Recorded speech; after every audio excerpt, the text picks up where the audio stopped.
사인 한번 해주세요.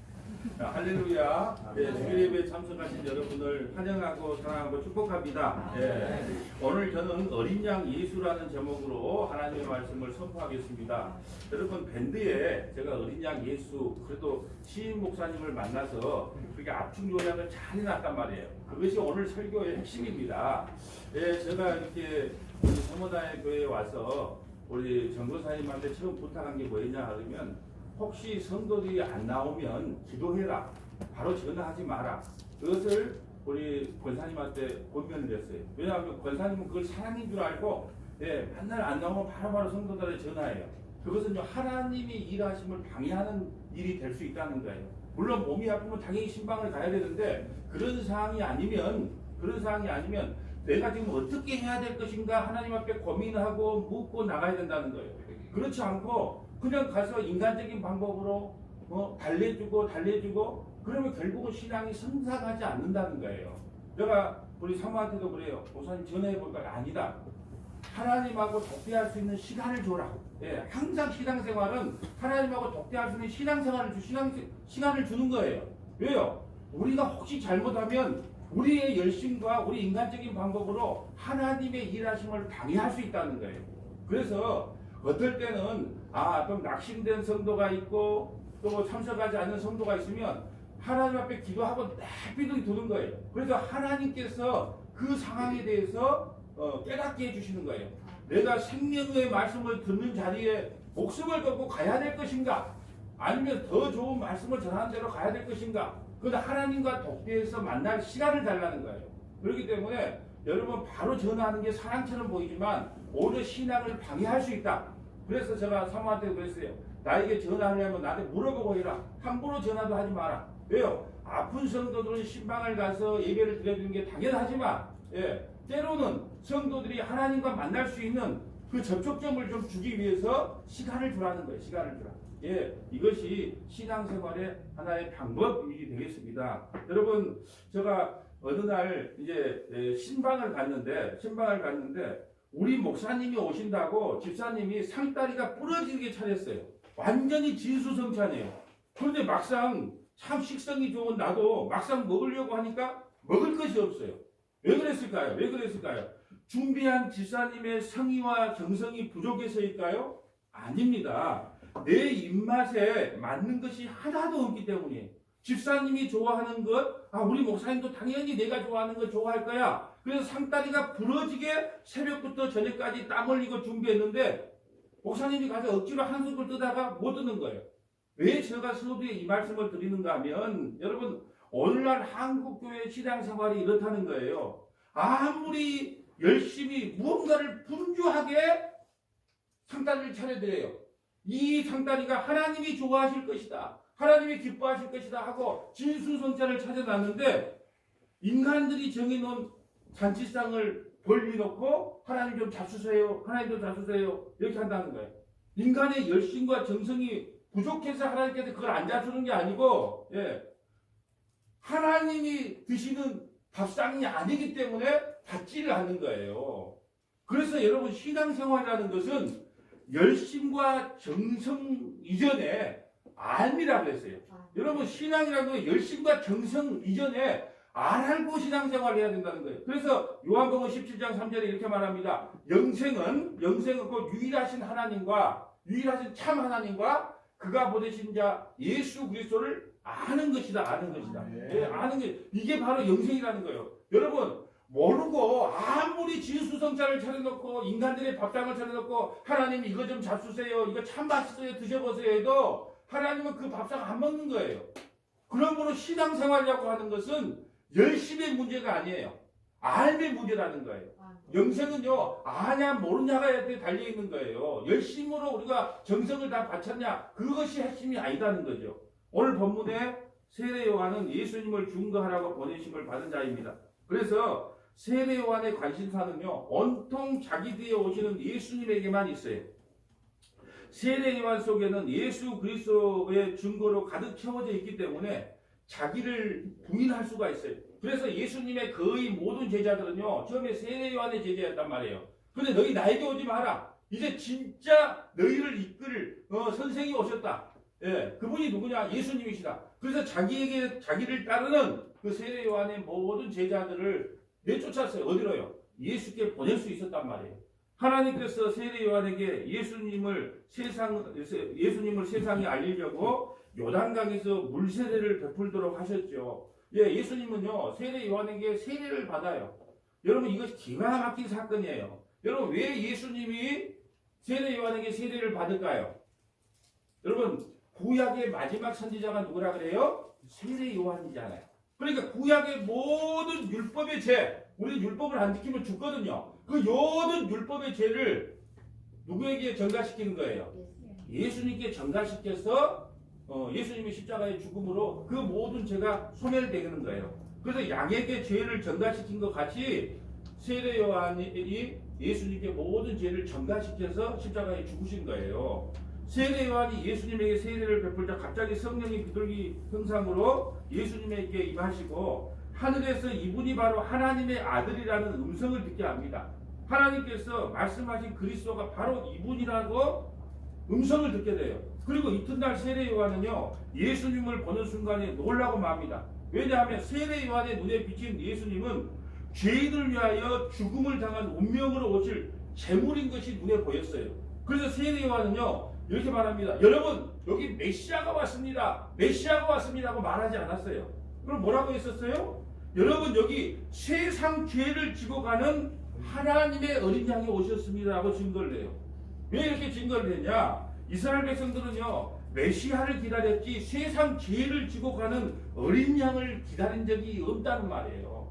메시아, 어떤 메시아냐? 정치적인 메시아. 우리를 로마에서부터 구원시켜줄 정치적 메시아를 구했지 세상 죄를 지고 갈 그 어린 양을 기다려본 적이 없단 말이에요. 여러분, 하나님께서 제물로 바친 어린 양이라면 이스라엘에도 많이 있었어요. 예수님 당시에요, 구약시대잖아요. 예수님 당시에는 십자가 죽기 전까지 구약시대예요. 그래서 그 당시에 율법시대이기 때문에 성경에서 제사를 드려야 되기 때문에 양과 소가 많아요. 예, 제물이 많았어요. 이스라엘에 있어 그리스도는요, 정치적인 메시아예요. 다시 말했지만 로마로부터 해방시켜줄 메시아를 기다렸어요. 여기서요, 우리는 하나님과 이스라엘의 생각이 하늘과 땅만큼이나 다름을 알게 됩니다. 하나님은요, 죄로부터 해방시켜줄 메시아를 보냈는데 이스라엘은요, 육신의 고통으로부터 해방시켜줄 메시아를 구했단 말이에요. 예, 이것을 동상이몽이라 그럽니다. 여러분, 지금도요, 성도들은 어떤 설교를 좋아할까요?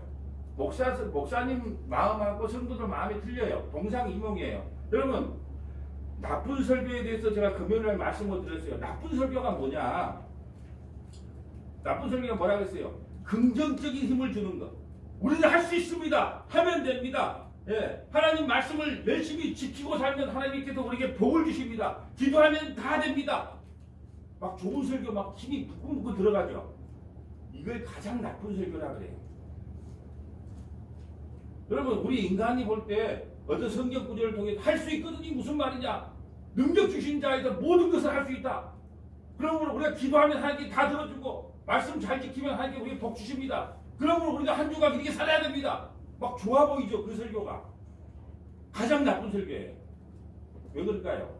이 설교를 하게 되면 자기가 사도 바울이요, 예수님 하나님을 아는 열심이 있었을 때 자기의 열심으로 예수 믿는 사람을 죽이러 다녔단 말이에요. 그런데 진짜 예수님을 만나니까 뭐라고 해요? 하나님, 내가 죄인 중에 괴수입니다.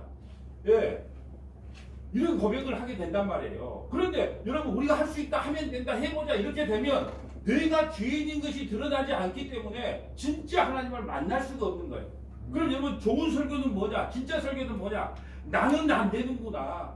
나는 하나님의 말씀 31,173절 중에 단 하나라도 목숨을 걸고 힘을 다하고 목숨을 다하고 생명을 다해서 이 말씀을 온전히 지킬 구절이 단 하나도 없구나. 탄식이 나와야 돼요. 탄식이 나와. 그러므로 나는 나를 믿을 수가 없구나. 그러므로 예수 붙잡아야 되겠구나. 내 은혜 붙잡아야 되겠구나. 이것이 고백되는 것이 진짜 설교란 말이에요. 예, 그러려면 여러분, 그러니까 인기가 없어요. 여러분 보세요. 인기 있는 설교와 인기 없는 설교는요, 차이가 있습니다. 우리에게요, 어떤 할 수 있다고 하는 힘을 불어주면요, 사람들은 그런 설교를 좋아합니다. 그러면서 불끈 짓고 그래 해보자 그래요. 여러분 거기에서는 예수를 만날 수가 없어요. 은혜를 구할 수가 없습니다. 내가 안 되기 때문에 나는 오늘도 주님 찾아갑니다. 내가 안 되기 때문에 오늘도 은혜를 구합니다. 예. 여러분 그래서 안 되기 때문에 나는 오늘도 예수님 그 예수님만 듣고 예수님만 전합니다. 여러분 이게 진짜 설교라는 거예요. 여러분 이 시대에요 교인들도요 옛날에 유대인 당시에 그 사고하고 같아요. 예수님은요 성도들의 죄 문제를 해결해 주시려고 다가왔는데 교인들은요 육신의 문제를 해결해 달라고 나옵니다. 그러니 아무리 열심과 정성을 드리는 그 재물도 하나님께서 받지 않아요. 왜요? 재물을 드리는 의미를 알라고 재물을 드리는데 그 이유를 모르고 다른 말로 목사님이 무슨 음식을 좋아하는지도 모르고 자기가 좋아하는 거 목사님도 좋아할 거야 하고 상다리를 풀어놓은 거 하나님 그거 안 받는다는 거예요. 한번 볼까요? 이사야 1장 11절 봅니다. 여호와께서 말씀하시되 너희의 무수한 재물이 내게 무엇이 유익하냐? 나는 순양의 번제와 살찐 짐승의 기름에 배불렀고 나는 숫송아지나 어린 양이나 순염소의 피를 기뻐하지 아니한다. 너희가 내 앞에 보이려 오니 이것을 누가 내게 요구하였느냐? 내 마당만 밟을 뿐이다. 아니 제사를 드리던 그 의미가 무엇인지 여러분 제사를 왜 드리게 했을까요? 하나님이 드라큘라도 아니고 하나님께서 뭘 그 육식을 그 육회를 좋아한다고 맨날 양 잡고 소 잡고 그걸 원했겠습니까? 그 의미는 뭐냐 하면 누군가가 나 죄 때문에 죽는다고 하는 그걸 양을 잡을 때마다 예통하라고 제사를 드리는 거예요. 누군가가 나 때문에 죽구나. 죄 없는 이 양이 나 때문에 죽구나. 그걸 깨달으라고 제물을 드리라고 했는데 나 이 제물 드렸으니까 이제 말씀 잘 지켰으니까 나에게 이제 복 주실 거죠. 그러니까 그 제사 드리는 의미를 모르는 것을 뭐라고 하냐? 내 마당만 밟은다고 해요. 헛된 제물을 다시 가져오지 말라. 부장은 내가 가증히 여기는 바요. 월삭과 안식일과 대회로 모이는 것도 그러하니 성회와 아울러 악을 행하는 것을 내가 견디지 못하겠노라. 내 마음이 너희의 월삭과 정한 절기를 싫어하니 그것이 내게 무거운 짐이라. 내가 지기에 곤비하였다. 여러분 그 예배의 의미, 제사의 의미를 모르고 그냥 왔다 갔다 하는 거 이제 지겹다. 그러면서 15절 이렇게 말합니다. 너희가 손을 펼 때에 내가 내 눈을 너희에게 가리고 너희가 많이 기도할지라도 내가 듣지 아니하리니 이는 너희의 손에 피가 가득하다. 제사를 드리라고 하는 온전한 뜻도 모르고 그저 열심히 진수성찬만 차렸어요. 그러니까 하나님께서 네가 아무리 그거 차려놓고 복들하고 기도해봐라. 나는 그거 듣지 않는다는 거예요. 여러분 예수님이 뭐라 그랬습니까? 저는 제사를 원치 않고 국물을 바란다 그랬잖아요. 이 말이 무슨 뜻인 줄을 배우라 그랬어요. 제사는요 다시 말씀드리지만 나 때문에 죄 없는 어린 양이 죽는구나. 그 예통의 현상이 일어나는 거예요. 그래서 우리가 예배 드리러 오면은 그 어떤 현상이 일어나야 될까요? 목사님 말씀을 드리면 나는 안 되는구나. 나는 아무리 살아보려고 해도 안 되는구나. 그 예통이 나와야 된단 말이에요. 이 말씀을 들을 때 예통이 나올 때 누구를 붙잡겠어요? 예수님을 붙잡게 하는 거예요. 그래서 저번 주 설교는 예수님, 오늘도 결론 가면 그래요. 우리의 하나님이 받으실 진수성찬은 예수뿐입니다. 예수님으로 끝나요. 왜요? 우리는 안 되기 때문에. 그런데 이놈의 설교할 때마다 우리는 할 수 있다 하면 된다 말씀 구절을 여기저기 막 갖고 와서 이야기를 하니까 성도들이 진짜 마치 할 수 있다고 생각을 하는 거예요. 성경은 너희가 못한다. 그리고 예수가 필요하다. 여러분 우리가 구약 성경을 요즘 통으로 금요 성경 공부 때 봤잖아요. 사사기 보면 그러잖아요. 사사기 보면 범죄해요. 그리고 하나님께서 또 징계를 해요. 그러면 또 하나님 잘못했습니다. 그럼 사사를 보내요. 그러면 또 이제 회복이 됩니다. 회복되면 또 어때요? 또 범죄하고. 이것이 우리 인간이란 말이에요. 그래서 구약은 실패의 역사예요. 우리는 안 되는구나. 그래서 예수님을 이 땅에 보낼 수밖에 없는 필연성을 설명해 주는 게 구약이란 말입니다. 여러분 지금 이 시대 교인들이요 하나님의 마음을 이해할까요? 못합니다. 지금도요 이사야 시대와 똑같은 짓을 반복해요. 여러분 예배가 뭔지 모르고요 왔다 갔다 습관처럼 왔다 갔다 해요. 근데 예배를 모르기 때문에요 김장한다고 안 와. 손님 온다고 안 와. 나 기분 나쁘다고 안 와. 나 감정 상했다고 안 와. 요즘은 그런다니까요. 지금 이사야 시대보다 더해요. 이사야 시대는 억지로라도 가서 뭐 의미는 몰라도 양이라도 잡고 소라도 잡았는데 지금은 이사야 시대보다 더 험하다니까요. 자기 감정 따라서 기분 나쁘면 예배 안 드려. 예. 서울에서 누가 선임하면 교회 안 와. 심지어 김장한다고 안 와. 예. 그러니 우리가 이사야 시대보다 더 험하게 지금 신앙생활을 하고 있다는 거예요. 하나님이 뭐라고 하겠습니까? 예배가 취미생활이니 종교생활이니 너희가 그러고 나를 사랑한다고? 그리고 천국 갈 자신이 있다고? 하나님 그렇게 말씀하셔요. 예. 여러분 스테반이요 구약의 이스라엘 백성들을 이렇게 말합니다. 사도행전 7장 41절 볼까요? 그때 그들이 송아지를 만들어 그 앞에 제사하여 자기 손으로 만든 것을 기뻐하였더니 하나님이 외면하사 그들을 그 하늘의 군대에 섬기는 일에 버려두셨으니 이는 선지자의 책에 기록된 바 이스라엘 집이여 너희가 광야에서 40년간 희생과 제물을 내게 드린 일이 있었느냐. 와 이게 놀라운 말이에요. 여러분 이스라엘 백성들은요 40년 동안 하루도 빠짐없이 하나님 앞에 제사를 드렸어요. 광야에서. 근데 뭐라고 하랍니까 하나님은? 너희가 광야에서 40년간 희생과 제물을 내게 드린 적이 있느냐. 아 드렸는데요. 아침 정직으로 상번제 드리고 다 드렸는데 드린 적이 없다니요. 지금 이렇게 말하는 거예요. 40년간 네가 희생과 제물을 내게 드린 적이 없다는 거예요. 참 이거 참 기가 막힐 노릇이에요. 나 30년 동안 새벽 예배, 수요 예배, 금요 예배, 주일 예배 빠지지 않고 예배 드렸는데 하나님께서 난 네 예배 한 번도 받은 적이 없다. 기가 막힐 노릇 아니겠습니까? 그래서 신앙생활이라는 것은 열심과 정성의 문제가 아니고 알의 문제라는 거예요. 알고 신앙생활을 해야 되는 거예요. 예. 여러분 진짜 우리가 나중에 하나님께서 하나님 나 열심히 예배 드렸잖아요. 난 이 예배 한 번도 안 받았는데 그럼 환장할 일입니다. 환장할 일. 여러분 이 시대도요 우리들이 이런 짓을 하고 있다는 거예요. 우리도요 그러고 있어요. 자기 딴에는 시간 바리바리 싸들고 하나님께 드렸다고 하는데 하나님은 난 받은 적이 없다고 그렇게 말합니다. 왜 그럴까요? 예배의 의미, 제사의 의미도 모르고 그저 왔다 갔다. 그러면 하나님께 내게 막연히 복 주겠지. 그런 개념만 갖고 신앙생활 하기 때문에 그래요. 여러분 그래서요 지옥에 가는 사람들의 공통점이 있어요. 뭘 한다 그래요? 이빨을 갈아요. 이빨을 갑니다. 왜 이빨을 갈까요? 왜 여러분 이빨을 뜨리뜨리 갑니까?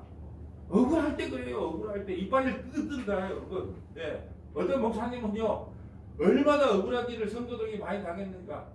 머리도 다 빠져버려. 네. 젊은지도 치아도 다 빠져. 들리기. 네. 그런 고통 가운데 목회를 하고 계시더라고요. 그런데 지옥에 가서 이빨을 가는 분들은요 왜 이빨을 가냐? 사기꾼 목사들에게 속았기 때문에 분해서 그러는 거예요. 여러분 아니 우리 목사님이 이렇게 하면 복 받고 이렇게 하면 천국 간다고 했는데 내가 왜 지옥 왔느냐? 이빨을 드륵드륵 가는 거예요. 근데 하나님께서 뭐라 그랬을까요? 내가 언제 목사 믿으라 그랬느냐? 예수님 믿으라 그랬지. 누굴 탓할 것이 없어요. 여러분 속지 않은 사람은요 이빨을 갈 필요가 없어요. 근데 속은 사람은 이빨을 갑니다. 왜 우리 금요 성경 공부에 성경 나만의 주석 만들기를 합니까? 속지 말고 하나님이 진짜 기뻐하는 그 진수성찬이 무엇인지를 여러분이 깨달으라고 그 금요 성경 공부 성경 나만의 주석 만들기를 하는 거예요. 속지 말라고. 여러분 속으면요 여러분 우리가 보면 사기꾼들한테 속아봐서 돈만 뺏겨요. 근데 종교 사기꾼에게요 사기를 당하면 영원히 사냥을 당해요. 여러분 죽느냐 사느냐의 문제란 말이에요. 신앙생활은 아니 좋은 게 좋지 뭐 그거 동창회 나가서 하는 말이고 세상 모임에 나가서 하는 말이고 신앙생활은요 죽느냐 사느냐예요. 여러분 죽느냐 사느냐의 문제에 부안해동하면 되겠어요? 내가 죽느냐 사느냐 내가 죽을 것인가 살 것인가 이 생명을 걸고 신앙생활을 해야 되는데 그게 어떻게 부안해동이 있겠어요? 죽느냐 사느냐 하는 문제예요. 여러분 지금 하나님이 이스라엘과의 관계를 이렇게 설명합니다. 하나님은 싫다고 그만하라고 하는데 이스라엘은요 혹시 내가 정성이 부족한가? 다른 정성으로 열심히 한번 해볼까? 지금 그러고 있다는 거예요. 지금 세례요한의 말은 하나님의 취향을 알려주고 있어요. 다른 말로 하면 하나님의 식성을 알려주고 있다는 거예요. 하나님이 무엇만 좋아하는가? 무엇을 좋아하는가? 그러면서 이렇게 외치고 있어요. 세례요한이 사랑하는 여러분, 하나님은 소나 양고기를 좋아하지 않습니다. 하나님은 소나 양고기를 좋아하지 않습니다. 하나님이 좋아하는 진수성찬은 오직 예수님 한 분뿐입니다. 이렇게 외치고 있는 거예요. 이제 제발 양고기 좀 들고 오지 말고 예수 좀 들고 오라. 예수 좀 들고 오라고 하는 거예요. 물론 이런 사실을 이스라엘은 알 턱이 없어요. 현재 한국 교회 대부분의 성도들도 이런 내용을 잘 모릅니다. 그래서 하나님은요, 구약의 마지막 선지자인 말라기를 통해서 제발 성경 문을 좀 닫아라 이렇게 말합니다. 말라기 1장 10절 봅니다. 만군의 여호와가 이르노라, 너희가 내 제단 위에 헛되이 불사르지 못하게 하기 위하여 너희 중에 성경 문을 닫을 자가 있었으면 좋겠다. 내가 너희를 기뻐하지 아니하며 너희가 손으로 드리는 것을 받지도 아니한다. 제발 부탁이다. 제발 부탁이다. 인문학 설교하는 그 예배당 문 좀 닫았으면 좋겠다. 제발 부탁이다. 기복주의 설교하는 그 교회 예배당 문 좀 닫았으면 좋겠다. 코미디 설교하는 그 예배당 문 좀 닫았으면 좋겠다. 교훈적 설교하는 그 예배당 문 좀 닫았으면 좋겠다. 제발 덕분에 부탁인데 예배당 문 좀 닫았으면 좋겠다. 왜 이야기할까요? 나는 그런 밥상 안 받는데, 나는 코미디 같은 그런 설교 밥상 안 받아. 나는 인문학적인 그런 설교의 밥상 안 받아. 나는 기복주의 설교 밥상 안 받아. 여러분, 제가 설교할 때 1차 설교, 1차 청중이 누구라고 했습니까? 하나님이 1차 청중이라고 그랬어요. 여러분이 2차예요. 하나님께서 이 말씀을 듣는단 말이에요. 1차 청중으로 하나님께서 언제나 이 말씀을 들어요. 그러니까 사기를 칠 수가 없는 거예요. 하나님이 듣고, 그래 이 새끼야. 아니 그래 이 자식아. 그래 이 자식아. 진짜 그래 그거 맞아. 그래 그거 내가 네 그거 하라고 세워서 이렇게 해준단 말이에요. 그러니까 하나님이 1차 이 청중이기 때문에 다른 말을 전할 수가 없다는 거예요. 그 문을요, 그 닫았던 문을 누가 여냐 하면 오늘 본문에 세례요한이 열면서 이렇게 외쳐요. 이제 짐승의 제물을 안 받는다. 이제 사람만 받는다. 사람의 제물만 받는다. 그런데 조건이 있다. 죄는 없는 사람이다. 예, 이제는 세례요한이 이렇게 외친 거예요. 자, 이 문은 닫았던 문을 열면서 이제 짐승의 제물은 안 받는다. 사람의 제물만 받는데 조건이 있다. 죄가 없는 사람만 받는다. 여러분, 죄가 없는 사람이 어디가 있어요? 예수님 뿐이에요. 그래서 예수님이 세상 죄를 지고 가는 하나님의 어린 양이라고 합니다. 이는 이 세상이 지금 어떤 상태라는 거예요? 세상 죄를 지고 가는 하나님의 어린 양이니까 이 세상이 지금 어떤 상태다? 죄악으로 가득한 상태라는 거예요. 그러니 예수님을 세상 죄를 지고 가는 하나님의 어린 양이라고 합니다. 여러분, 제사는 왜 지낼까요? 양 잡고 소 잡고 왜 제사를 지낼까요? 천국에 가면 제사가 있을까요? 없지요. 왜 그럴까요? 죄가 없는데 무슨 제사가 필요합니까? 그러니까 제사는요, 죄 때문에 지내는 것이에요. 그런데 여러분, 죄를 인간이 지었는데 왜 양이나 소 같은 제물로 제사를 드릴까요?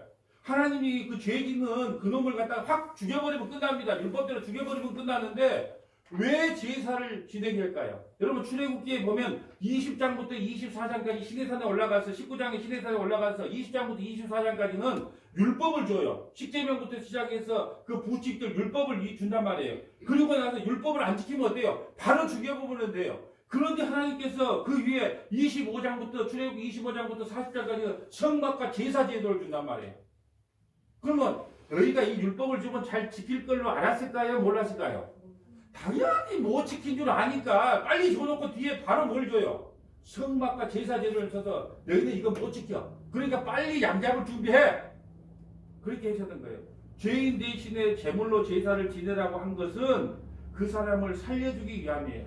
그 사람을 살려주려고 그 인간 그 대신 제물로 제사를 드렸던 거예요. 여러분, 구약시대에요, 내가 만약에 율법을 어겼어요. 그럼 어떻게 하냐? 자, 우리 혁중이 형제가 율법을 어겼어요. 613가지의 법이 있는데, 예, 그 법을 어겼어요. 그럼 어떻게 해야 되냐? 양을 끌고 와야 돼요. 그것도 양이 어떤 양이냐? 흠이 없는 양을 끌고 와야 돼요. 그러면서 이렇게 묻습니다. 어떻게 왔느냐? 예, 제가 도둑질하고 사기치고 간음하고 좌우지간 내가 나쁜 짓을 너무 많이 해서 이 양을 끌고 왔습니다. 그래? 그럼 이리 와. 너 양 머리 위에 손 얹어. 그리고 제사장이 손을 얹어준 거예요. 그러면 따라하게 합니다. 하나님, 나는 이제 흉악한 죄를 지었습니다. 나는 어제 흉악한 죄를 지었습니다. 율법대로 하면 난 죽어야 하는데 나 대신 어린 이 양을 대신 가져왔습니다. 그러니 이 양이 내 대신 희생이 됩니다. 그리고 난 죄가 탕감받습니다. 여러분 며칠 전에 우리 윤 지사님 집에서 키우는 강아지가 천수를 누리고 생명을 다했어요. 천수를 누리고 생명을 다해서 잘 좋은 데다가 물을 묻어줬습니다. 근데 윤 지사님이 얼마나 마음이 아끼가 울어. 근데 얘를 천수를 누려갖고 그렇게 됐는데, 예를 들어서 천수를 누리기도 전인데 윤 지사님이 밤에 깜깜하다고 걔가 자고 있는데 머리를 밟아버렸다고 생각합시다. 그리고 자기 때문에 그 강아지가 죽었어. 그럼 어떨까요? 애통이 나오겠죠. 애통이 나오겠죠. 지금 그것 깨달으라고 양을 잡으라 그런 거예요. 나는 이 양 때문에 하나님으로부터 죄 용서함을 받았습니다. 앞으로 나 대신 죽을 양을 기억하면서 살겠습니다. 이거예요. 여러분 6월절 어린 양을 언제 잡죠? 며칠 날 잡죠? 이거 알면은 다음 주에 예배에 참석하지 않을 특권을 주셨습니다. 6월절 어린 양을 며칠 날 잡습니까? 1월 14일 날 잡아요. 근데 언제부터 집에다가 데려다 놓으라 그럽니까? 1월 10일 날부터 가족들과 함께 살게 한단 말이에요. 1월 14일 날 양 잡을 것을 왜 1월 10일 날 미리 데려다가 가족들하고 같이 살게 할까요? 왜 그랬을까요? 그 양이 뭐라는 거예요? 같은 식구라는 걸 의미해요. 식구. 여기서 두 가지 의미가 있어요. 무만지, 흠이 없는지 살피려고 3일간 지켜보는 거 한 가지, 또 가족과 같이 지내는 것은, 같이 지내게 했다가 잡는 것은 바로 가족이 죽었다는 거예요. 내 가족이 나 때문에 죽었다는 거예요. 내 가족이 누구예요? 내 형이 누구예요? 예수님이 내 가족인 거예요. 예수님이 내 형인 게, 내 형이 나 대신 죽었다. 이걸 설명하기 위해서 1월 14일 날 잡을 걸 1월 10일 날 데리다가 가족끼리 같이 지내게 한 거예요. 내 형이 죽었다. 여러분 동생하고 형하고 큰형하고 나이 차이가 많이 나면요 사고를 치고 싸워요. 그래서 파출소에 안 가신 분들은 참 좋은 분들인데 싸워갖고 파출소 몇 번 가면 어머니는 나이가 연세가 너무 많아서 못 와. 그럼 누가 와? 큰형이 와. 큰형이 와서 어떻게 합니까? 아이고 경찰관님 잘못했습니다. 우리 동생이 그런 놈 아닌데 욱하는 성질에 그래서 여러분 이게 사장사장 하는 거예요. 왜 그럴까요? 가족이니까. 똑같은 원리예요. 똑같은 원리. 내 가족이 대신 죽었다는 거. 그러려고 3일 동안 같이 살아는 거예요. 내 가족, 내 큰형이 나를 위해서 대신 죽었다. 이걸 설명하기 위해서 1월 14일 날 잡을 것 1월 10일 날 미리 갖다 놓은 거예요. 그리고 제사장은요. 아까 그 죄진 그 제사장은요. 그 죄진 인간 보고 죄 지은 그 당사자 보고 혁중이 예를 들어서 혁중이 보고 야 가서 제사장이 잡는 거 아니에요? 혁중이 보고 가서 성 밖에 가서 그거 잡아오라 그래. 그러면 저 달구새끼 하나도 저도 달구새끼 이게 목 잘 비틀어요. 근데 아마 혁중이 형제는 달구새끼 하나 못 붙은 거예요. 근데 그 눈 초롱초롱한 그 양을 잡으려고 할 때 어떤 마음이 들까요? 가슴이 두근두근 아이고 막 그냥 이걸 잡아야 되냐 말아야 되냐 그러면서도 내 죄가 용서받기 위해서는 할 수 없다 하고 성문 밖에서 잡아갖고 와요.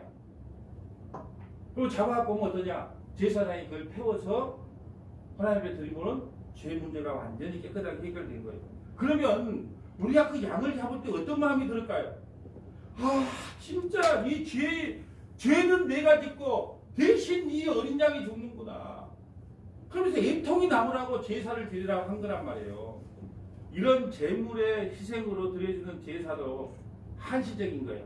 예수님이 오시기 전까지예요. 이걸 지금 세례 요한이 말하고 있는 거예요. 양은 장차 이 양같이 희생당하실 분이 오실 것이라는 것을 예표하기 위해서예요. 그래서 율법은 장차 오실 좋은 일의 그림자요 참 형상이 아니다 그래요.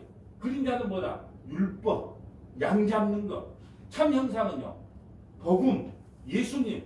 자 히브리서 10장 1절 볼까요? 자, 율법은 구약성경 율법은 장차 올 좋은 일의 그림자일 뿐이요 참 형상이 아니므로 해마다 늘 드리는 같은 제사로는 나오는 자들을 언제나 온전하게 할 수 없느니라. 그 죄 질 때마다 만날 양을 갖고 와야 돼. 만날 소를 갖고 와야 돼. 그러니까 그 제물이 온전하게 그 죄를 탕감하지 못한다는 거예요. 그래서 5절 봅니다. 그러므로 주께서 세상에 임하실 때 이르시되 하나님이 이 제사와 예물을 원하지 아니하시고 오직 나를 위하여 한 몸을 예비했다. 그러니까 구약의 양은 불완전해. 완전히 속죄할 수가 없어. 예표적인 거니까, 그림자니까. 그러니까 한 몸을 예비하셨는데 그 몸이 누굴까요? 예수님이죠. 번제와 속죄제는 기뻐하지 아니하니라. 여러분, 이게 구약의 모든 것은 다 장차에 오신 예수님을 설명하는 거예요. 그래서 첫 것은 폐하시고 둘째 것을 세운다고요. 첫 것은 뭐예요? 양으로 제물을 삼는 것은 폐하시고, 둘째 것은요, 예수님으로 제물을 삼는다는 거예요. 그래서 첫 번째 것은 폐하시고 둘째 것은 세우신다, 이 말입니다. 여러분, 지금 세례 요한이 그걸 말해주고 있는 것입니다. 우리는 지금요, 아까 말한 히브리서를 보니까 율법은 예수 그리스도를 보여주기 위한 표상이구나를 아는 거예요. 여러분, 출애굽기 21장 23절에 보면 이런 구절이 나옵니다. 그러나 다른 해가 있으면 갚되, 혹시나 사람을 죽였을 때 하는 말이에요. 눈을 하나 상했으면 눈을 넣어서 갚아야 돼. 예, 이를 상했으면 이로 갚아야 돼. 예, 손을 잘라버렸다. 도끼로 잘못 일하다가 손을 잘라버렸어. 그럼 상대방의 손만 잘라야 돼. 또 발을 잘랐다. 그럼 상대방의 발만 잘라는 뜻이에요. 25절. 된 것은 된 것으로, 상하게 한 것은 상함으로, 때린 것은 때림으로 갚으리라. 여러분, 이것이 무슨 말일까요? 왜 이 구절을 우리에게 주셨을까요? 하나님은요, 율법을 주시면서 알려주고 싶은 게 있었어요. 이에는 이, 눈에는 눈, 이렇게 갚으라는 거예요. 이걸 다시 말하면 짐승의 생명은 짐승으로 갚고 사람의 생명은 사람으로 갚아야 된다는 것을 우리에게 보여주는 거예요. 한번 따라할까요? 짐승의 생명은 짐승으로, 사람의 생명은 사람으로, 이야기하려고 이에는 이, 눈에는 눈이라는 이 성경 구절을 여기다 넣어놨던 겁니다. 그럼 위에 말씀대로 하면 사람이 잘못했으면 사람으로 감당해야 합니다. 그런데 죄가 없는 사람이어야 돼요. 그런데 죄 없는 인간이 이 땅에 없어요. 그래서 하늘에서 죄 없는 인간을 이 땅에 보내주셨는데 그분이 바로 성육신 하신 예수님이라는 거예요. 히브리서 4장 15절 봅니다. 히브리서 4장 15절. 우리에게 있는 대제사장은 우리의 연약함을 동정하지 못하실 리가 아니요. 모든 일에 우리와 똑같이 시험을 받으신 이로되. 그러니까 예수님이 시험을 받아요. 광야에서 시험을 받으셔야 돼. 뭐는 없다? 죄는 없다. 죄는 없다. 네, 이분이 바로 예수님이시다. 그러니까 히브리서 7장 27절. 그는 저 대제사장들이 먼저 자기 죄를 위하고 다음에 백성의 죄를 위하여 날마다 제사 드린 것 같이 할 필요가 없으니. 자, 원래 구약의 제사장들은요, 자기도 죄인이기 때문에 자기가 먼저 제사를 지내고 나서 다른 사람이 죄를 갖고 오면 그 죄를 대신했어요. 그런데 예수님은 그렇게 할 필요가 없다. 이는 그가 단번에 자기를 드려 이루셨습니다. 히브리서 9장 12절 봅니다. 히브리서 9장 12절. 염소와 송아지의 피로 아니하고 오직 자기의 피로 영원한 속죄를 이루사 단번에 성소에 들어가셨느니라. 이제 구약에는 양 잡고 소 잡고 염소 잡았는데 그럴 필요 없다. 십자가에서 단번에 이제 성소를 들어갔다. 네. 여러분, 그래서 예수님이 십자가에 죽으시자 성소와 지성소를 가로막고 있는 그 휘장이 위에서부터 아래로 갈라진 거예요. 이제 우리는 예수 그리스도 그 믿는 믿음으로 가지고 지성소 안에 들어갈 수 있다는 거예요. 양 잡고 소 잡을 필요가 없다는 거예요. 히브리서 9장 28절. 이와 같이 그리스도도 많은 사람의 죄를 감당하시려고 단번에 들으신 바 되셨고 구원에 이르게 하기 위하여 죄와 상관없이 자기를 바라는 자들에게 두 번째 나타나셨느니라. 이제 짐승의 제물이 아니라 사람을 제물로 받는다는 것이 새 언약이에요. 나는 이제 짐승의 언약 안 받, 짐승의 그 제물 안 받는다. 사람만 받는다. 죄 없는 사람만 받는데 그분이 바로 누구시냐? 예수 그리스도라는 거예요. 세상 죄를 지고 가는 하나님의 어린 양이라고 증거합니다. 과거에는 짐승의 피로서 죄사함을 얻을 수 있던 시대는 지나갔고 이제 예수 그리스도의 피로서 죄사함을 갖게 되는 시대가 열렸다는 거예요. 말씀을 정리합니다. 여러분, 믿음이란 것은요, 예수님의 대속 제물을 믿는 것이에요. 우리가 감당해야 될 죄값을 하나님께서 예수님에게 담당시키셨다는 것을 믿는 것이 믿음이에요. 그래서 히브리서 기자는요, 믿음이 없이는 하나님을 기쁘게 하지 못한다고 준 거예요. 그러나 여러분, 자기 꼬라지 보지 마시고요, 십자가의 대속제물로 죽으신 예수님을 바라보시기를 바랍니다. 그리고 감사하세요. 감사는 믿음을 받은 자만이 할 수 있는 특권이에요. 그러니까 우리가 환경 탓하지 말고 구원받은 거에 늘 감사하면서 살아가는 겁니다. 그리고 다시 말씀드리지만 여러분, 신앙생활에 부안해동하지 마세요. 여러분, 신앙생활이라는 것은요, 죽느냐 사느냐의 문제지 감정의 문제가 아니다는 거예요. 우리 성원아 교회가 진짜 십자가와 예수 그리스도 그 복음만을 온전히 전하는 교회면 두드라 패더라도 이 교회에 와야 되는 것이고, 복음을 전하지 않는 교회는 아무리 환경이 좋아도 그건 빨리 떠나야 되는 거예요. 내가 누누이 말씀드렸잖아요. 아니 장동건이처럼 아무리 멋있게 생겨도 맹장수합니까? 근데 성질은 더러워. 꼬장꼬장해. 그래도 어떻게 아무리 어려운 수술도 다 해내는 그 어려운 수술이 뭐예요? 복음을 온전히 전하는 것이 참 의사라는 말이에요. 네. 보라, 세상 죄를 지고 가는 하나님의 어린 양이 오셨다. 그분을 믿어라. 그것만이 하나님이 좋아하는 진수성찬이다. 하나님이 좋아하는 진수성찬은 하나밖에 없다. 누구다? 예수 그리스도다. 그 예수님을 믿는 것이 하나님 앞에 진수성찬을 바쳐드리는 길입니다. 이 은혜가 우리 성원학교에 차고 넘치기를 축복합니다. 거룩하신